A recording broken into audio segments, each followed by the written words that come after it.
পশু কোরবানি নিয়ে কঠোর বিধিনিষেধ জারি করেছে পশ্চিমবঙ্গের বিজেপি সরকার। এই বিধিনিষেধকে এবার বৃদ্ধাঙ্গুলি দেখিয়েছেন থালাপতি বিজয়। সেই সঙ্গে মুখ্যমন্ত্রী শুভেন্দু অধিকারীকে। দর্শক, আপনারা দেখতে পাচ্ছেন যে ভারতে গরু কুরবানি নিষিদ্ধ করে মুসলমানদের উপর নির্যাতন করায় এই মুহূর্তে ভারতের উগ্রবাদী হিন্দুত্ববাদী শুভেন্দু অধিকারীকে প্রকাশ্যে ধোলাই দিচ্ছে ভারতের সুপারস্টার থালাপতি বিজয়। ভারতের উগ্রবাদী হিন্দুত্ববাদীদের বিরুদ্ধে এবং নির্যাতিত মুসলমানের পক্ষে কড়া হুঙ্কার দিয়েছেন থালাপতি বিজয় এবং ভারতে কোরবানি নিষিদ্ধ করায় ভারতের উগ্রবাদী হিন্দুত্ববাদী শুভেন্দু অধিকারীর বিরুদ্ধে মামলা করার পাশাপাশি তাকে এবার জনসম্মুখে প্রকাশ্যে ধোলাই দিয়েছেন থালাপতি বিজয়।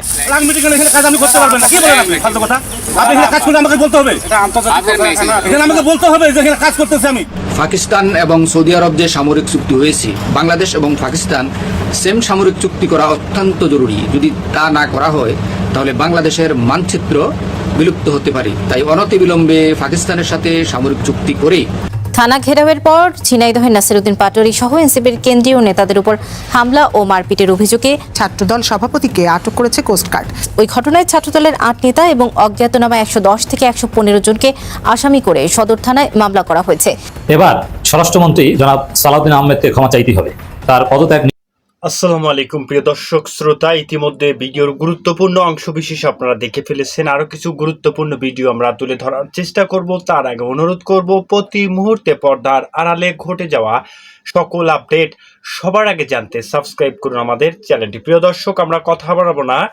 বর্তমান রাজনৈতিক পরিস্থিতির পরিপ্রেক্ষিতে আমরা গুরুত্বপূর্ণ ভিডিও দেখব। কথা বাড়াবো না, চলুন আগে ভিডিওটি দেখে আসি, তারপর আপনাদের সামনে কিছু গুরুত্বপূর্ণ কথা বলছি। চলুন দেখে আসি। আগামী 28 মে ভারত জুড়ে উদযাপিত হবে পবিত্র ঈদ উল আজহা। তবে এই ঈদে পশু কোরবানি নিয়ে কঠোর বিধিনিষেধ জারি করেছে পশ্চিমবঙ্গের বিজেপি সরকার। এই বিধিনিষেধকে এবার বৃদ্ধাঙ্গুলি দেখিয়েছেন আম জনতা উন্নয়ন পার্টির প্রধান হুমায়ুন কবির। সেই সঙ্গে মুখ্যমন্ত্রী শুভেন্দু অধিকারীকে পশু কোরবানি নিয়ে হুমকি দিয়েছেন হুমায়ুন। পশ্চিমবঙ্গে সরকার গঠনের পর এই প্রথম সরাসরি চ্যালেঞ্জের মুখোমুখি হয়েছে শুভেন্দু অধিকারীর নেতৃত্বাধীন বিজেপি সরকার। ঈদে গরু কোরবানি নিয়ে রাজ্য সরকারকে প্রকাশ্যে চ্যালেঞ্জ ছুড়ে দিয়েছেন আমজনতা উন্নয়ন পার্টির প্রধান ও বিধায়ক হুমায়ুন কবির। রাজ্য সরকার যখন গরু কোরবানি নিষিদ্ধ করে নতুন নির্দেশিকা জারি করেছে, ঠিক তখনই হুমায়ুন কবির জোর দিয়ে বলেছেন, বিধিনিষেধ যাই থাকুক না কেন গরু কোরবানি অব্যাহত থাকবে। ভারতীয় বার্তা সংস্থা এএনআইকে দেওয়া এক সাক্ষাৎকারে হুমায়ুন কবির সাফ জানিয়ে দেন, কোনো আপত্তি বা রাষ্ট্রীয় নির্দেশনা তোয়াক্কা না করে কোরবানির এই দীর্ঘদিনের রীতি অব্যাহত থাকবে। এটি এমন এক ঐতিহ্য যা 1400 বছর ধরে চলে আসছে। পৃথিবী যতদিন থাকবে এই নীতি ততদিন চলবে। এই সময় শুভেন্দু অধিকারীকে সরাসরি হুমকি দেন হুমায়ুন, বলেন আগুন নিয়ে খেলবেন না। আমজনতা উন্নয়ন পার্টির বিধায়ক জোর দিয়ে আরো বলেন, শুভেন্দু সরকার গরুর মাংস খাওয়ার উপর নিয়ম আরোপের অধিকার থাকতে পারে, কিন্তু হাজার বছরের ধর্মীয় আচারে হস্তক্ষেপ করা উচিত নয়। গরু কোরবানি নিয়ে মুসলিমরা কোনো আপত্তি গ্রহণ করবে না। कोई मुसलमान को गाय खाने के मना करे तो गवर्नमेंट ऑफ वेस्ट बंगाल का जियो करके मना कर दीजिए, लेकिन कुर्बानी तो होगा ही। कुर्बानी कोई मना करेगा वो भी नहीं सुनेगा। অন্যদিকে এই বিধিনিষেধকে চ্যালেঞ্জ করে কলকাতা হাইকোর্টে দ্বারস্থ হয়েছেন তৃণমূল কংগ্রেসের বিধায়ক আখতারুজ্জামান। তার দাবি, এই বিধিনিষেধ ঈদুল আজহার ধর্মীয় আচারে প্রভাব ফেলতে পারে। তিনি যুক্তি দেন, পশ্চিমবঙ্গে পশু জবাই আইন অনুযায়ী ধর্মীয় উদ্দেশ্যে জবাইয়ের ক্ষেত্রে সরকারকে ছাড় দেওয়ার ক্ষমতা দেওয়া হয়েছে। এছাড়া অনেক পরিবারের জন্য বড় পশু কোরবানি করা অর্থনৈতিকভাবে বেশি সাশ্রয়ী।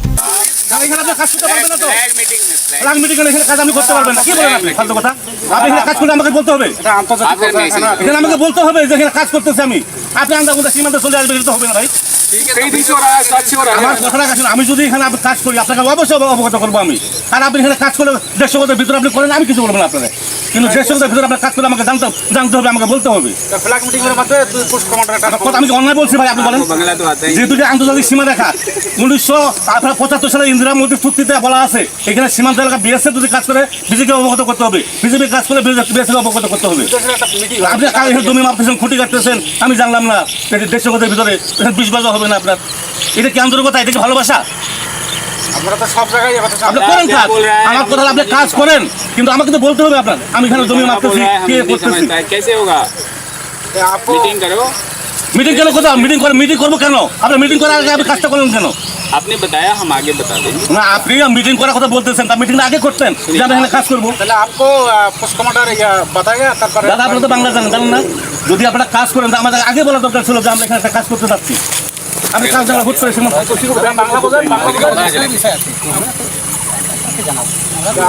এটা তো বিজেপি বিএসএফ এর দায়িত্ব।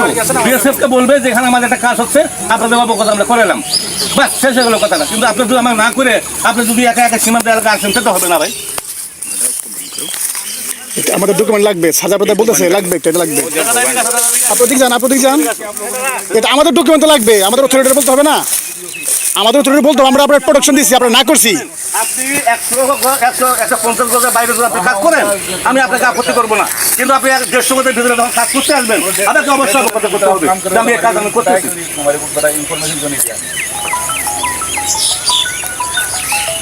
একটা জিনিস সীমান্ত যখন যেটা মন চায় তখন সেটা করা যাবে না, যাবে? একটা আইন আছে, একটা নিয়ম আছে। হায়ার লেভেল আমাদেরকে বলছে আমাদেরকে বলছে নাকি আমরা তো মাঠ পর্যায়ে কাজ করতেছি, আমাদেরকে তো বলতে হবে। 2017 সালে হোক আর 20 সালে হোক যদি ওরা করবে, কিন্তু আমাদের তো অবগত করতে হবে। জানে না তো আবার স্যার আমরা জানে না। আপনি সীমান্ত এলাকায় আমার হায়ার অথরিটি যত কিছু জানো, কিন্তু আমরা মাঠ পর্যায়ে কাজ করতেছি বিএসএফ বিজিবি, আমাদের তো বলার দরকার যে ভাই আমরা এই কাজটা আমরা করতে চাচ্ছি। আমরা আমার হায়ার অথরিটি বলবো বিএসএফ কাজ করবে, কিন্তু আপনি না জানেন আগে ছুটি করা শুরু করবেন, এটা হলো। আজও নামাজ পড়া নাসিরউদ্দিন পাটোয়ারি বের হওয়ার পর তার উপরে আক্রমণ মেরে ফেলতে চাইছিল। হ্যাঁ, মেরে ফেলতে চাইছিল, কারণ ওইখানে ক্লিয়ারলি দেখা গেছে একটা ছেলে পকেট থেকে অস্ত্র বাই করছে, আরেকটি ছেলে থাবা দিয়া তার হাত ধইরা ফেলছে। ভাই হাত ধইরা ফেলছে, যদি হাতটা না ধরতো এ তো গুলি করতো। কে এই ছেলে? কোন দল করে এটা আমার জানার দরকার নাই, আমার জানার দরকার ওর কাছে ওই মাল কিভাবে গেল। এই মাল দিয়ে নিশ্চয়ই সে এর আগেও পৃথিবী থেকে অনেককে বিদায় করছে, নাহলে ওপেন ওইভাবে বাই করতে পারে না। তারা যদি না ঠেকাইতো আজকে কিন্তু সে নাসিরউদ্দিন পাটোয়ারিকে খেয়ে ফেলতো। হ্যাঁ ভাই, পৃথিবী থেকে বিদায় করে দিত। আচ্ছা ধরেন মেরে ফেলছেন, মেরে ফেলার পর আজকে কি অবস্থা হইতো বলেন তো একটু? সামলাইতে পারতেন? পারতেন না। পুরো শহরে আগুনের বৃষ্টি হইতো, এই ঢাকা শহরে আগুনের বৃষ্টি হইতো, পুরো দেশে ভূমিকম্প হইতো যদি তাকে আজকে মেরে ফেলা হইতো। উপরওয়ালা তার হায়াত রাখছে, বেঁচে গেছে। আক্রমণটা কোথায় হইলো? আমাদের আইনমন্ত্রীর দেশে, ঝিনাইদহ আইনমন্ত্রীর দেশে এই আক্রমণটা হয়েছে। আপনি ভাবতে পারেন আইনমন্ত্রী নিজের এলাকায় এত সন্ত্রাসী, কাদের হাতে এই অস্ত্র আইনমন্ত্রী কি জানে না? না জানার তো কোনো কথা না। কারণ কি জানেন, আওয়ামী লীগ এবং বিএনপি এই দুইটা দলই উনার হাতের মধ্যে। কেন হাতের মধ্যে বললাম? আপনাদের নিশ্চয়ই মনে আছে উনি কিন্তু অ্যাটর্নি জেনারেল ছিল এই ইউনূস সরকারের। ওই টাইমে ওনার কাছে আওয়ামী লীগকে নিষিদ্ধ করার যে কাগজপত্র গেছিল ওইটা কিন্তু উনি মেনে নেয় নাই। উনি নিজের মুখে বলছে যে ওই কাগজপত্র আমি মেনে নেই নাই, আওয়ামী লীগকে আমি নিষিদ্ধ মাইনা নেই নাই। তার মানে আওয়ামী লীগের পক্ষে কাজ করছে। কখন? যখন নির্বাচনটা আসছে, উনি আবার নির্বাচনে দাঁড়াইছে, ওই কথাগুলো বইলা নির্বাচনে আওয়ামী লীগের ভোটটা নিছে। তার মানে আওয়ামী লীগ ওনার হাতের মধ্যেই তো। আবার বিএনপির ভোটও পাইছে, যার জন্য বিপুল ভোটে পাস করছে। পাস কইরাই কিন্তু আবার চোখ উল্টায় ফেলাইছে। কারণ এই সংসদের মধ্যে আওয়ামী লীগকে নিষিদ্ধ করার জন্য, আবার আইন পাস করার জন্য ওই আদালতে পাঠাইছে, মহামান্য আদালতের কাছে নথিপত্র পাঠাইছে। এবার চিন্তা করেন, ওনারা কিন্তু নির্বাচনের আগে আওয়ামী লীগকে মাইনা নিল, আওয়ামী লীগকে নিষিদ্ধ হইতে দেবে না, নির্বাচনের পরে আবার বলল নিষিদ্ধ। তার মানে এমনও তো হইতে পারে যে আওয়ামী লীগকে বুকে টাইনা আবার নিষিদ্ধ করে দিয়েছেন ওই আওয়ামী লীগের পোলাপান না তো এরা, আপনাকে বদনাম করার জন্য। আপনার এলাকায় তো গেছে নাসিরউদ্দিন পাটোয়ারি ভাই প্রত্যেক শুক্রবারে বিভিন্ন জেলায়, বিভিন্ন উপজেলায় ঘুরা ঘুরা নামাজ পড়ে, কিন্তু এভাবে আর যাওয়া ঠিক হবে না। আজকে তো বাইচা গেলেন, আজকে তো কোনো মতো বাইচা গেলেন, হায়াত আছে বলে বাইচা গেছেন। আপনাদের 3 জনের মাথা ফাটাইছে, অনেককে আহত করছে, ডিম মারছে, হকি স্টিক দিয়া বাড়ি মারছে, সব কিছুর ভিডিও আছে। এই সব কিছুর ভিডিও দেখা এই আসামিগুলাকে ধরা উচিত হবে না? সরকারের ধরা উচিত। যদি না ধরেন এটা অনেক বড় একটা কেলেঙ্কারি হবে। মাত্র তো শুরু হলো, এটার প্রতিবাদ কিন্তু চলতে থাকবে। আর এই প্রতিবাদ এমন জায়গায় আঘাত করবে, আমি তো মনে করি স্বরাষ্ট্রমন্ত্রী ওই চেয়ারের মধ্যে আঘাত করবে। হ্যাঁ ভাই, ওই চেয়ারের মধ্যে আঘাত করবে। স্বরাষ্ট্রমন্ত্রী এমনি ভাই একটা বিপদের মধ্যে আছে, কারণ প্রশাসন তো উনার হাতে। প্রশাসন ঠিক মতো তো কাজ করতে পারতেছে না। আমরা মিরপুরে কি দেখলাম? পুলিশকে দৌড়াইতেছে জনগণ, পুলিশ দৌড়াইতেছে, পুলিশ ভাগতেছে। দেখেন এই পুলিশের দৌড়ানি খাওয়াটা আমরা দেখছি কখন? শেখ হাসিনার আমলে, তাও আবার 3 ট্রাক উনি এই দেশে থাকার পর 15 বছর রাজত্ব করার পর একদম শেষের দিকে ওনার পুলিশ দৌড়ানি খাইছে। এটা আমরা কিন্তু এই 36 দিনে দেখছি। তার মানে 15 বছর লাগছে দৌড়ানি খাইতে, এখানে 3 মাসের মধ্যেই পুলিশ দৌড়ানি খাইতেছে। যার জন্য আমি বলতেছি মহামান্য স্বরাষ্ট্রমন্ত্রী, আপনি আপনার মন্ত্রণালয়ের দিকে নজর দেন, কড়াকড়ি নজর দেন। অন্যান্য মন্ত্রণালয় কি হচ্ছে না হচ্ছে সেসব মন্ত্রীদের দায়িত্ব, তাদের কাজ তাদেরকে করতে দেন। আপনি সবাই কাজ করতে যায় আপনার নিজের মন্ত্রণালয়ের দিকে নজর দিতে পারতেছেন না, নড়বড় হয়ে গেছে তো। এবার স্বরাষ্ট্রমন্ত্রী জনাব সালাউদ্দিন আহমেদকে ক্ষমা চাইতে হবে এবং তার পদত্যাগ নিশ্চিত করতে হবে। তার ক্ষমা চাওয়া এবং পদত্যাগের দাবি সম্পূর্ণ যৌক্তিক এবং জোরালো হচ্ছে। জামাত ইসলামী এবার সোচ্চার। দর্শক, দেশে আইনশৃঙ্খলা পরিস্থিতির ভয়াবহ অবনতি এবং সামগ্রিক রাজনীতি এবং পরিস্থিতি জামাতের নিয়ন্ত্রণে বলা যায়। এর মানে বিএনপি কিছুই পাচ্ছে না। জামাতের যে দায়িত্ব তারা সমালোচনা করছে এবং চোখে আঙুল দিয়ে বিএনপির ব্যর্থতা ধরিয়ে দিচ্ছে। এটাই হচ্ছে জামাতের সফলতা এবং জামাতের নিয়ন্ত্রণ। আইনশৃঙ্খলা পরিস্থিতি যথাযথ রাখার ক্ষেত্রে জামাতের কোনো দায় নেই। জামাতের দায় হচ্ছে তারা আইন মানবে, আইনের প্রতি শ্রদ্ধাশীল থাকবে এবং জনগণকে আইন মানার কথা বলবে, আর সরকারের যে ব্যর্থতা সেটা সমালোচনা করবে। এই জায়গায় জামাত ঠিক আছে। তো দর্শক, বাংলাদেশের সবচেয়ে reasonable political party Jamaat Islami. কারণ যে কোনো মুসলমান এটা বিশ্বাস করতে বাধ্য হবে এবং বিশ্বাস না করলে তার ঈমান থাকবে না যে আল্লাহর যে বিধান, আল্লাহর যে আইন, কোরআনের যে আইন, ইসলামের যে বিধান, তার চাইতে শ্রেষ্ঠ কোনো বিধান হতে পারে না। ইসলামের কোনো বিধানে ভুল আছে কথা যদি কেউ বলে তার ঈমান থাকবে না, তাকে নতুনভাবে মুসলমান হতে হবে। এবং ইসলামের কোনো বিধানকে যদি কেউ ছোটখাটো বা তুচ্ছ তাচ্ছিল্য করে তাহলে তার শাস্তি কিন্তু মৃত্যুদণ্ড। এটা কি জানেন? এ বিষয়ে ফকিহগণ একমত। ইসলামের কোনো বিধানকে কেউ তাচ্ছিল্য করলে সে মুরতাদ হয়ে যাবে, ছোট করলে সে মুরতাদ হয়ে যাবে। এই পার্থক্যটা বুঝাই। ইসলামের কোনো বিধান না মানলে সে অপরাধী, আল্লাহ তাকে ক্ষমা করতে পারেন, কিন্তু তাচ্ছিল্য করলে সে মুরতাদ, তার শাস্তি মৃত্যুদণ্ড। যেমন নামাজ, কেউ নামাজ না পড়লে আল্লাহর কাছে মাপ চাইলে আল্লাহ মাফ করতে পারেন। নামাজ না পড়াটা কবিরা গুনাহ, ফরজ ইবাদত নামাজ না পড়াটা কবিরা গুনাহ। কিন্তু নামাজকে ছোট করা, যে নামাজ এটা কোনো ইবাদত হলো, এটা অচল, এটা চলে না, এই যুগে নামাজ এর কোনো প্রয়োজন নেই, এরকম কথা যদি কেউ বলে তাহলে সে মুরতাদ হয়ে যাবে। তো দর্শক, জামাত ইসলামী একটা ইসলামী দল, স্বাভাবিকভাবেই তারা ইসলামের পক্ষে বলবে এবং তাদের রাজনীতি, তাদের জীবন দর্শন সবকিছু হচ্ছে ইসলাম। তারা আল্লাহর জমিন আল্লাহর আইন কায়েমের রাজনীতি করে। সংসদ ও আল্লাহর আইন কায়েমের কথা সরাসরি জামাত বলে, রাজনৈতিক মাঠে বলে। কিছুদিন আগে অধ্যাপক মুজিবুর রহমান জামাত ইসলামীর এমপি আল্লাহর জমিন আল্লাহর আইন কায়েমের কথা বলেছেন সংসদে। তো দর্শক, আবারও বাংলাদেশে জানেন যে ধর্ষণ কাণ্ড নিয়ে বাংলাদেশ উত্তাল। কেমন যেন বিএনপি ক্ষমতায় আসলেই বিএনপি শব্দের সাথে কেমন যেন ধর্ষণ শব্দটা রিলেটেড, এটা বিএনপির সাথে যায়। বিএনপি ক্ষমতায় এসেছে, ধর্ষণ বেড়ে গেছে এবং খুব সহজেই ধর্ষণটা পার পেয়ে যায়। আইনের শাসন নেই।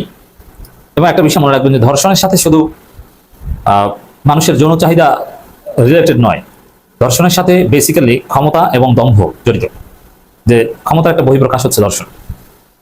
এই জন্য দেখবেন যে ধর্ষণের সাথে সাধারণত ক্ষমতাসীনরা জড়িত থাকে। বাংলাদেশে 12 ফেব্রুয়ারির পর যদি হিসাব করেন যত ধর্ষণ হয়েছে তার 90% বিএনপি করেছে। খোঁজ নেন বিএনপি ছাত্রদল বা তাদের সাথে জড়িত যারা, তারা। কিছু কিছু বিষয় আছে নন পলিটিক্যাল, বাট বেশিরভাগ ধর্ষণ হচ্ছে পলিটিক্যাল। তাই বিএনপি এমন একটা দল, তারা ধর্ষণ নিয়ন্ত্রণ করতে পারছে না এবং তাদের ক্ষমতার অপব্যবহারের কারণে এগুলো হচ্ছে। এবং আইন শৃঙ্খলার কোনো নিয়ন্ত্রণ নাই, প্লাস দেশে আইনের শাসন নেই। দেশে আইনের শাসন না থাকলে অপরাধ অটোমেটিক্যালি বেড়ে যায়। বিএনপির মূল সমস্যা হচ্ছে এটা সরকারের, যে দেশে আইনের শাসন নেই। তো এখানে জামাত ইসলামী বিএনপির উপকার করছে, জাতির পক্ষে দাঁড়িয়েছে। জামাত ইসলামী ধর্ষণের বিরুদ্ধে সবচেয়ে কার্যকর শক্তি, কারণ জামাত বলছে যে আল্লাহর আইনে বিচার করতে হবে। আর আল্লাহর আইনে বিচার করতে বলার পরেই ধর্ষকদের পক্ষের শক্তির গায়ে আগুন লেগে গিয়েছে। দর্শক দেখেন, জামাত ইসলামী ধর্ষণের শাস্তি হিসেবে মৃত্যুদণ্ডের কথা বলেছে, যে মৃত্যুদণ্ড দিতে হবে, প্রকাশ্যে মৃত্যুদণ্ড কার্যকর করতে হবে। আমরা তো আরো বলবো যে বিহেডিং, শিরোচ্ছেদ, অথবা ইসলামের অন্যান্য যে বিধান আছে প্রকাশ্যে মৃত্যুদণ্ড কার্যকর করার, বা বিবাহিত যদি হয় জেনার ক্ষেত্রে পাথর মেরে হত্যা করা, স্টোনিং টু ডেথ, আমরা সেটার পক্ষে, কারণ এটা ইসলামের বিধান। আমরা কোরআনের আইনের পক্ষে, ইসলামের বিধানের পক্ষে। প্রত্যেক মুসলমান কোরআনের আইনকে রেসপেক্ট করতে বাধ্য, যদি না করে তাহলে তার ঈমান থাকবে না। তো জামাত স্বাভাবিকভাবে যেহেতু ইসলামী দল, তারা প্রকাশ্যে মৃত্যুদণ্ডের কথা বলেছে, কিন্তু বিএনপি এটা সহ্য করতে পারে না। তারা বলছে, স্বরাষ্ট্রমন্ত্রী বলেছেন যে প্রকাশ্যে মৃত্যুদণ্ড প্রদান এটা মধ্যযুগীয় কাজ, অথচ এটাই হচ্ছে ধর্ষণ রোধে একমাত্র কার্যকর পদ্ধতি। পৃথিবীর অনেক দেশ সভ্য হয়েছে, যেমন যুক্তরাষ্ট্র, পশ্চিমা দেশগুলো সভ্য, কিন্তু তারা কিন্তু ধর্ষণ রোধ করতে পারেনি। আপনি যুক্তরাষ্ট্রে যান, সেকেন্ডে ধর্ষণ হয়। কারণ অন্যান্য জায়গায় তারা সরাসরি ইসলাম না মানলেও ইসলামের বিধিবিধানগুলো অন্যভাবে মানে, যেটা ডক্টর কাজী দীন মোহাম্মদ বলেছিলেন যে যুক্তরাষ্ট্রে আমি মুসলমান দেখিনি, কিন্তু ইসলাম দেখেছি। নীতি নৈতিকতা, ইনসাফ, মাপঝোঁক, নানান ক্ষেত্রে তারা ইনসাফ মেনটেন করে, তারা সভ্য হয়েছে। কিন্তু এই ধর্ষণের বিধান বা এগুলোতে তারা ধর্ষণ প্রতিরোধের যে ব্যবস্থা, এগুলোতে ইসলামী বিধানের দিকে আসতে পারেনি, ধর্ষণ চলছে যুক্তরাষ্ট্রে। তো বাংলাদেশেও ধর্ষণ রোধের একমাত্র উপায় হচ্ছে প্রকাশ্যে মৃত্যুদণ্ড, যেটা আল্লাহর কথা, যেটা রাসূলের কথা, যেটা ইসলামের কথা। কিন্তু স্বরাষ্ট্রমন্ত্রী সেটাকে বলেছেন যেটা মধ্যযুগীয়। মধ্যযুগীয় মানে সেটা খারাপ, বর্বর, অসভ্য, আনস্মার্ট, আনসিভিলাইজড। মধ্যযুগীয় কথার অর্থ হচ্ছে এটা। তো ইসলামের বিধান প্রকাশ্যে মৃত্যুদণ্ড দেয়াকে যারা বর্বর, অসভ্য এভাবে তুচ্ছ তাচ্ছিল্য করে, তার ঈমান নাই, সে কিন্তু মুরতাদ হয়ে যায়। আমি বলছি না যে সালাউদ্দিন আহমেদ মুরতাদ হয়ে গেছে না, এই দায়িত্ব আমি নিয়ে বলছি না, এটা আলেমদের দায়িত্ব।